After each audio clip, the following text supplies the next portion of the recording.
You know, I believe that the purpose of a meeting is to give people an experience they can't get at work, that they can't get at home, and to take them to an emotional and an intellectual place that they can't take themselves. So one of the things that intrigues me about the meeting world is when someone just spends their entire time with a PowerPoint putting slides up on a screen, most of which people can't pass the fifth row see. And my attitude is, well, why don't you just email them that information, and at 2 o'clock in the morning in their pajamas, they can get the information you're trying to dispel.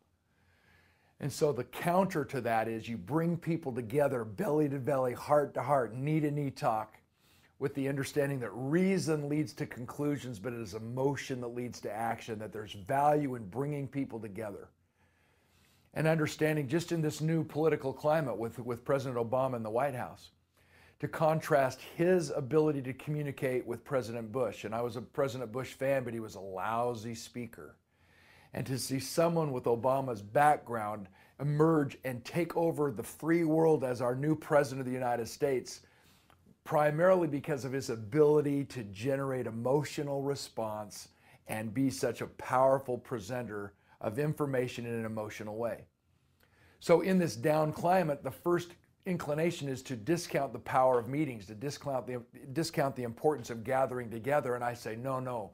In this recession, we can't afford to waste a good recession. In this recession, in tough times, is when we need to gather together more importantly than ever before. Beginning of World War II, Winston Churchill stuck in an underground bunker while the Nazis are bombing his beloved England. And his only way to convey never say never to his British citizens is over a radio when he said one of his most famous lines, "It is not enough to say I will do my best. We must succeed at doing that which is necessary." So in galvanizing a team, yeah, we have to go through the steps of team building, but we have to do it in an emotional, engaging, funny, tear-jerking way so that we remember the moment and then take that emotion that we feel and that deeper connection we have one with another and leave the meeting more committed to doing what is necessary to succeed no matter what the emotional weather is outside of the meeting. You know, it's interesting how I believe that the market is cyclical, and that's what our forecasters and our economists are telling us. And so are messages. But the topics have never been cyclical. I've been a professional speaker now for 25 years. And we still have to gather together in meetings to discuss and convince ourselves about the finely tuned topics of leadership under pressure. Reminding each other that pressure is not something that's naturally there. It's created when you question your own ability. When you know what you can do, there's no question, which means you have to perfectly practice. You have to have product knowledge. You have to understand everything. But you must also understand that leadership is also about sales. In a tough time, it's all hands on deck. That sales is everybody's business. We have to resell ourselves on a daily basis to our neighbors. We have to resell ourselves to our spouses and our significant others. We have to resell ourselves in the marketplace, which means that customer service is no longer a department. It's a way of life. It's a way of thinking. So in this tough time, this economic crisis, this global recession, we have to first and foremost acknowledge that there's a recession, but then understand that the three topics that I've been an expert in all these years have never changed, but more importantly, they've amalgamated into one topic. You can no longer separate them in a mutually exclusive environment. You can't just have someone talk about sales. Yeah, you can't just have somebody come in and talk about customer service and creating customer delight. You can no longer just have a motivational speaker addressing change. You can no longer just have someone come in and talk about leadership. Somebody has to come in and talk about how they are integrated and how they rely on one another, and that the individuals who are going to make it and the organizations who are going to make it have all four of those topics: change, motivation, leadership, sales, and customer service, all integrated in the same meeting, perhaps in the same message, and especially in the same messenger. So I take a lot of pride in being able to convey those messages in a holistic wellness approach. And case in point, the way I address my audiences, how many of you have heard lately, you got to think outside the lines, you got to think outside the box? And my take on that response to the audience is, what if the answers are still in the box? Most people who come to meetings come in search of the new answers, when in reality, don't you think we ought to come in search of the right answers? And the right answers have always been right, or we can't call them right. And the response I'm getting from my meetings, and especially my meeting planners and their attendees, is, oh, thank God we don't have another assignment. Thank God we don't have to leave this meeting and do something more. And I read 7 Habits of Highly Effective People. I live in Utah. I've known Covey for 1,000 years. I devoured that book. I have 4 of the 7 habits down, and now I find out there's another one.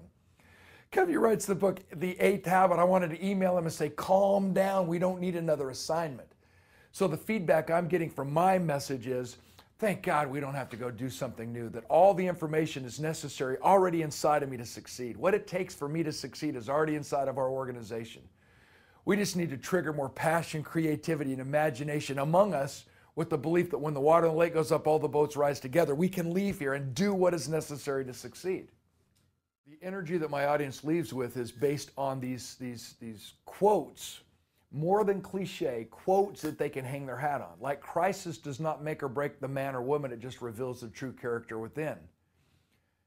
And if you can remind the group, the collective group, that adversity introduces us to ourselves, that nobody can really prove how good we are until we're tested, until we're stretched. If they can understand that mindset, then suddenly you can throw out a quote that matters, that actually they can relate to in a practical application way. For example, most people hate their jobs. They only look forward to Friday instead of Monday. Oh, you pause and the audience goes, that's me.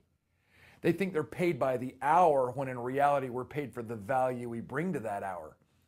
So in a down economy, job security comes from the ability for you to be willing to come early and stay late regardless of the contractual agreement. My dad was battling cancer for 6.5 years, and one of the greatest motivational speeches I ever heard was the chief oncologist at Mayo Clinic in Rochester, Minnesota, when Dr. Scott says, Mr. Clark, is there a difference between dying of cancer and living with cancer? What's it going to be?